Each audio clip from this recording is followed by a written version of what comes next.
kulanti wacan oo wanaagsan daawadayaasha qiimiga iyo qadarinta mudan oo idilhaantiinba meel kasoo joogtaanba waa mar kale iyo muuqaalka Soomaalida oo idinla waad ku mahadsantihiin daawashada barnaamijka daawadayaal saaxiibayaal magacaygu waa Maxamed Daahir Xasan maanta waxaan idin haynaa barnaamij aan filayno ama aan rajeynayno inaad ka heli doontaan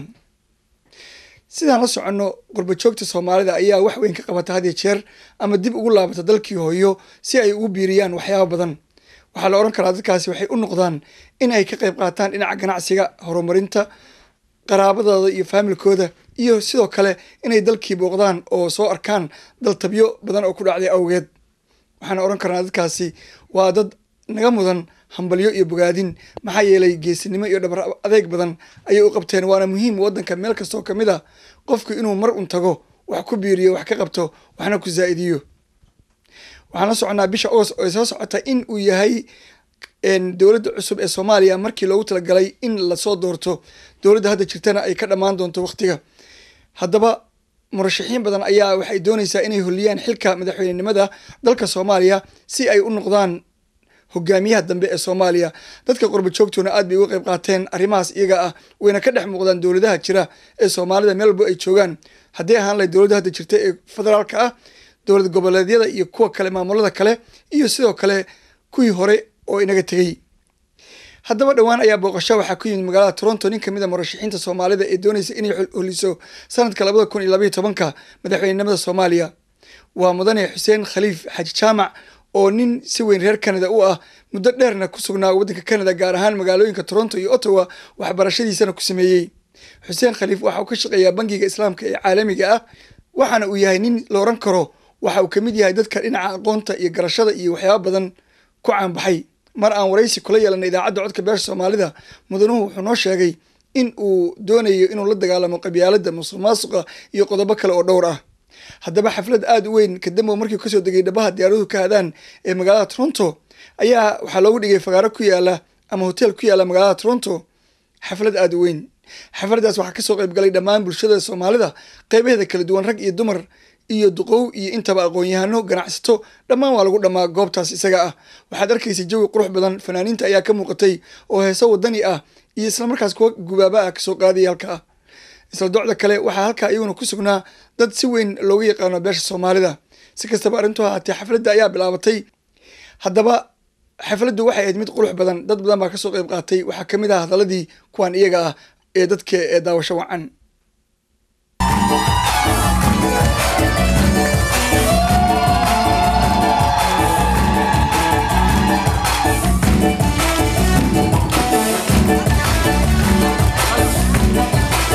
ninkan walaalkiina haddaad ma taqaana daacad u shaqeeyeen aad daacad u heen yani sidii in sheeg waaye hadamba maalmay iska saaray waxaan qabiilkan quruux idinka saaran qalbiga idinka jiro ilaahay ka cabsada daacad u shaqeeyo Xuseen Khaliif salaamu calaykum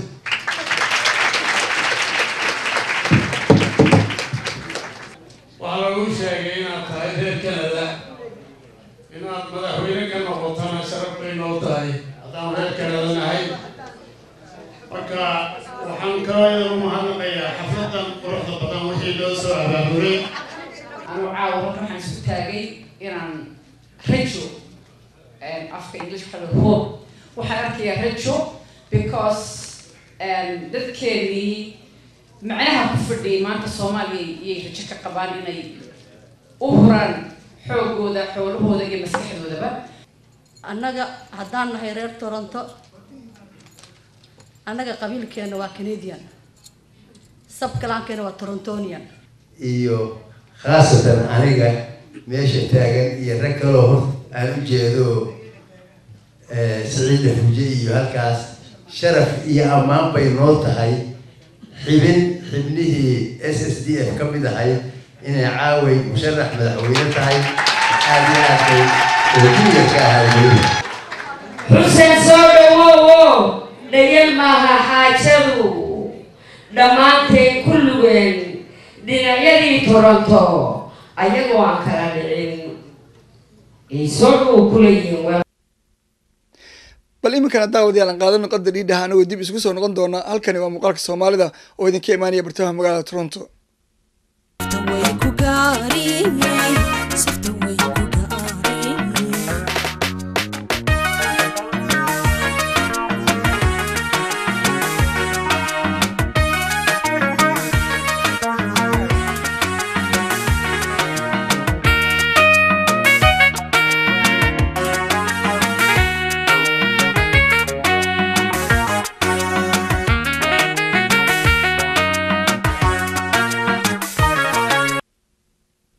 waa tahay iminkana waxaan jeclahay waraysi aan la yeelanay murashaxa madaxweynenimada Soomaalida waa Xuseen Khaliif Xaaj Jaamac in aan daawano Xuseen ku soo dhawow muuqaalka Soomaalida ugu horeyn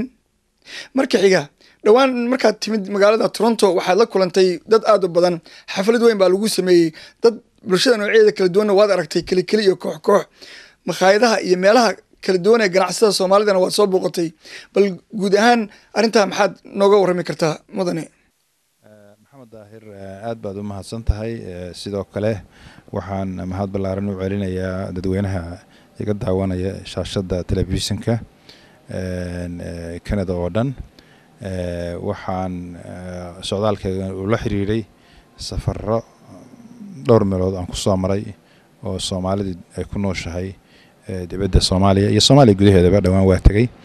waxaana aan rabay inaan runtii aan liishaan ka saaro inaan u sharaxo ummadda Soomaaliyeed sababta aan isugu sharaxay jagada koowaad ee qaranka Soomaaliyeed ee madaxweynaha Soomaaliya inaan u fasiro ummadda Soomaaliyeed ee meelaha kala gedisan joogta sidaad ogtahay ummadda Soomaaliyeed oo dibadda ku nooli ama qurbo joog loo yaqaanayo waxay ku leeyihiin wasni ama culays badan arrimaha dalka Soomaaliya gudahooda ka socda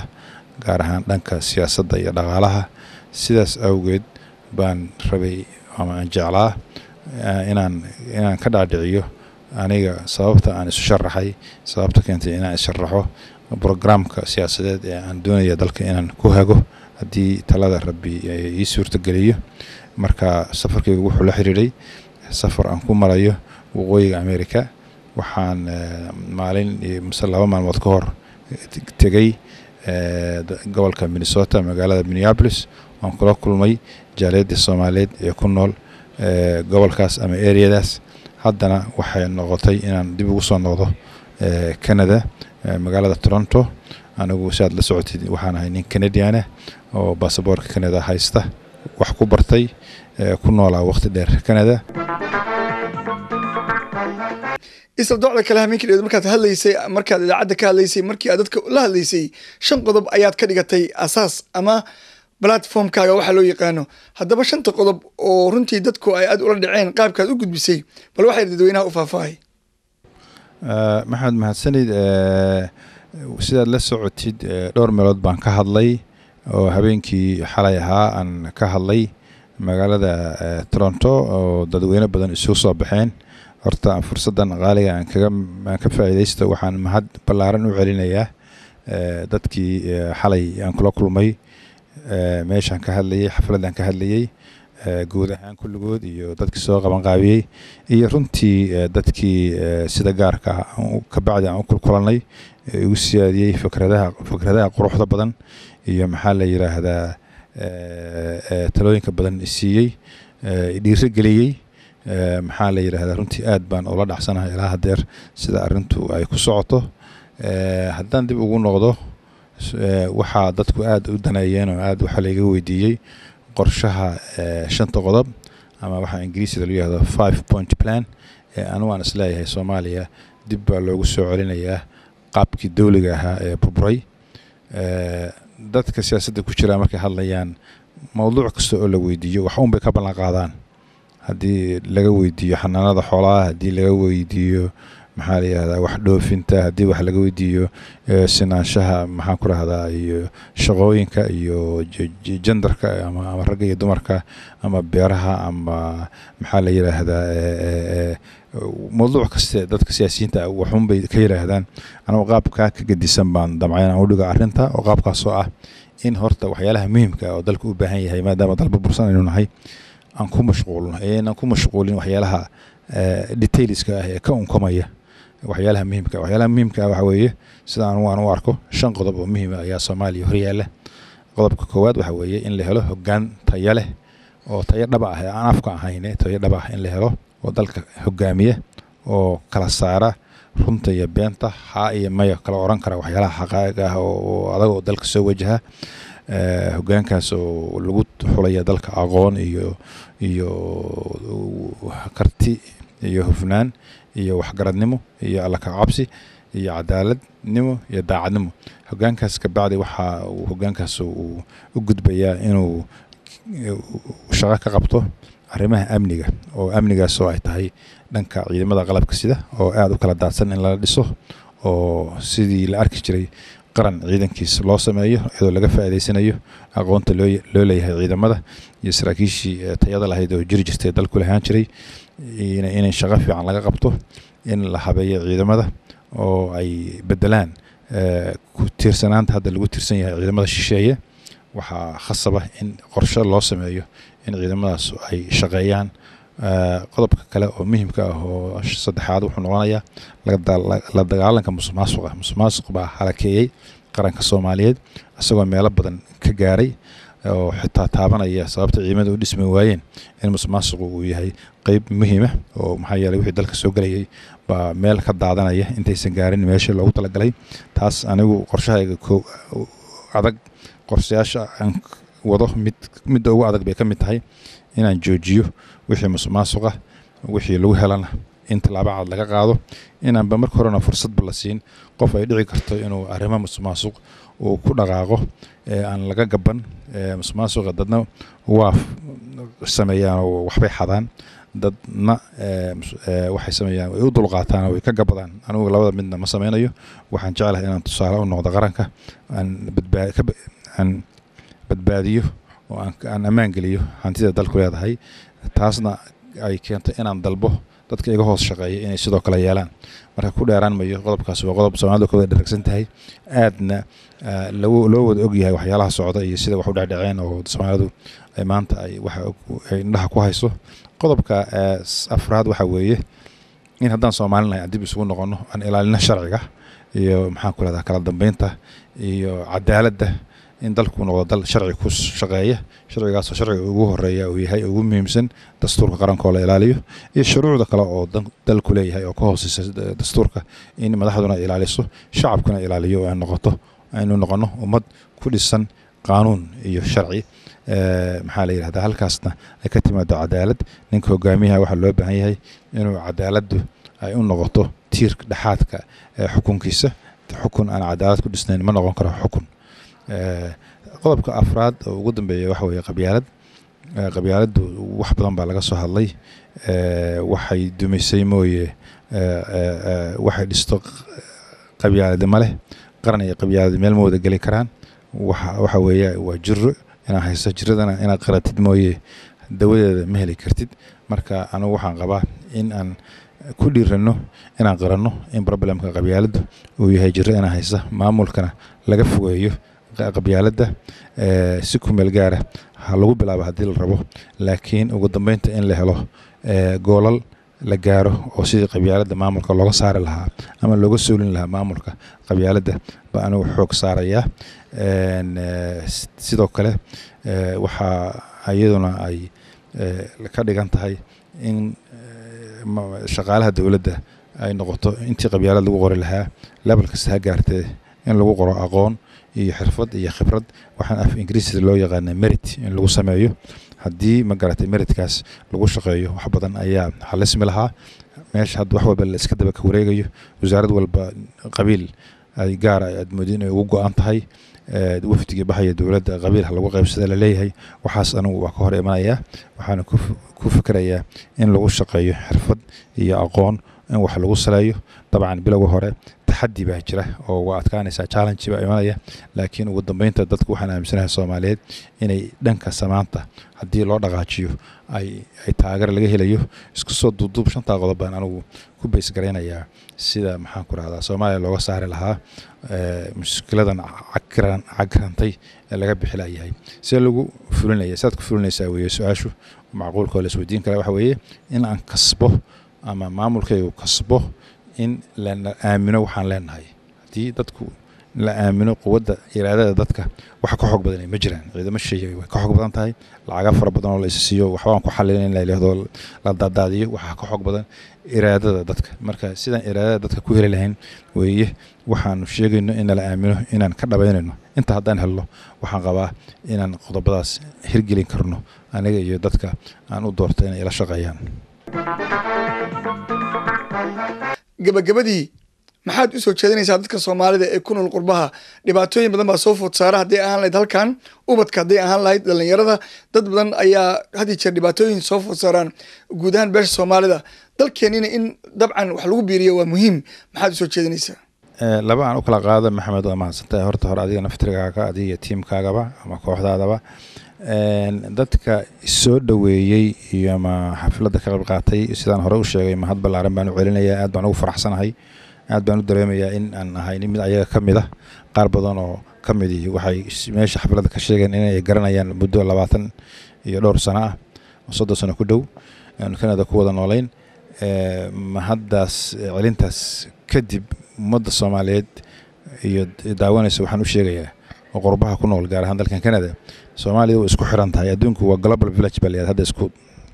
xaafad kooban buu adduunku wada nool yahay waxa halkan ka dhaca Toronto maanta si sahal ay ku gaari karaan daafaha adduunka oo dhan iyo gaar ahaan Soomaaliya waxaan qabaa influence baan ku leenahay waanu magaranad waxbaan ka bedeli karnaa wadciga Soomaaliya haddii sida si aan fiican iyo fikir fiican aan ku fikirayno waa la influence gareyn karaa ummadeena hadda waqti kala guura dalku maraya waxa loo baahan yahay inay noqoto markaas waqtigan in lala jaan qaado oo dadkii gudaha ku noolaa la xiriiro oo la gaarsiiyo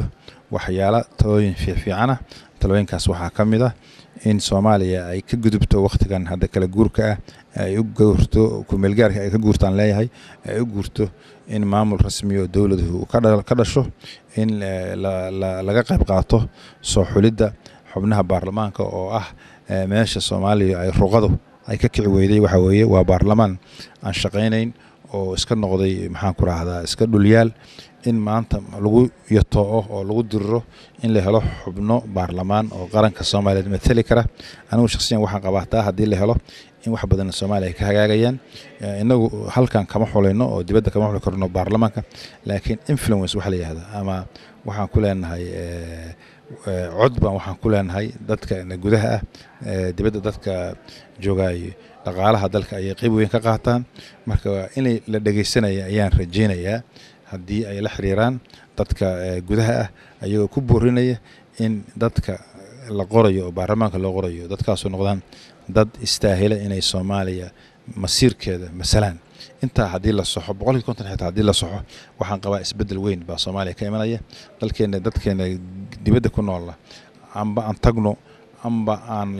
la xiriirno wacno ama aan wax u qorno waxa muhiim ah in taa la iska kaashado sidii Soomaaliya isbedel loogu sameyn lahaa hay'adda sharci dejinta oo ah meesha aynu maxaan ku raahdaa ka burburnay oo wax ka kici waayeen haddii hay'ad sharci dejineed ama baarlamaan fiican la helo waxyaalaha haykalka kale dawliga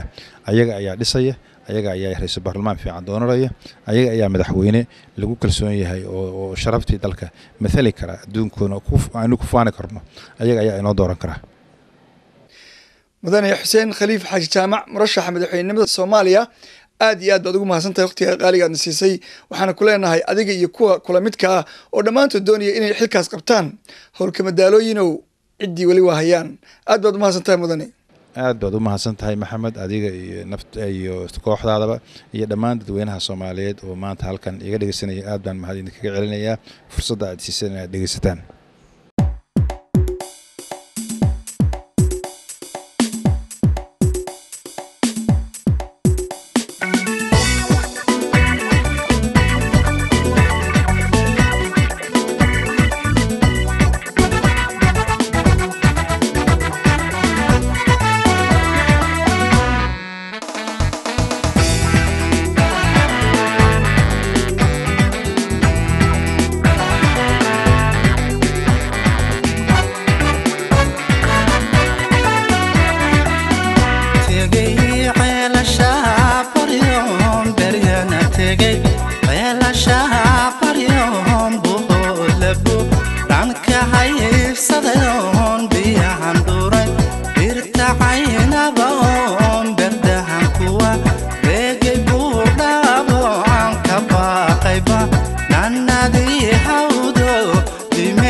waa tahay gabagabadiina mudanayaal iyo marwooyin waad ku mahadsantihiin daawashada barnaamijka meel kastoo joogtaanba waxaan idinkaga tegaynaa sidaas iyo ubadkiina af soomaali kula hadla haddii aad doonaysaan inaad ka qayb qaadataan barnaamijyada bulshada soomaalida gaar ahaan kuwa ubadka iyo dhibaatooyinka soomaalida soo food saara had iyo jeer nala soo xiriira emailka idinkoo soo tigsanaya hortiina ku qoran aad baa u mahadsantihiin intaan dib u kulmi doonno nabadgelyo ammaano allah nooli kulan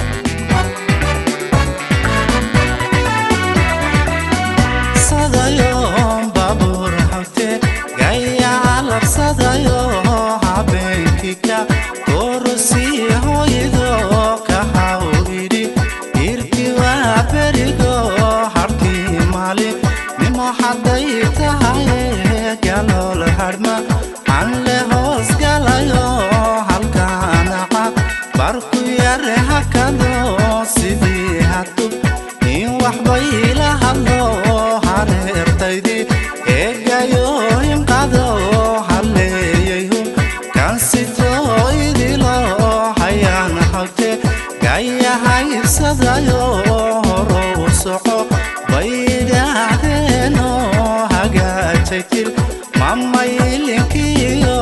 kusoo hirtay ugunkii reeraha oo hoosahanuwa raystay hoygoodo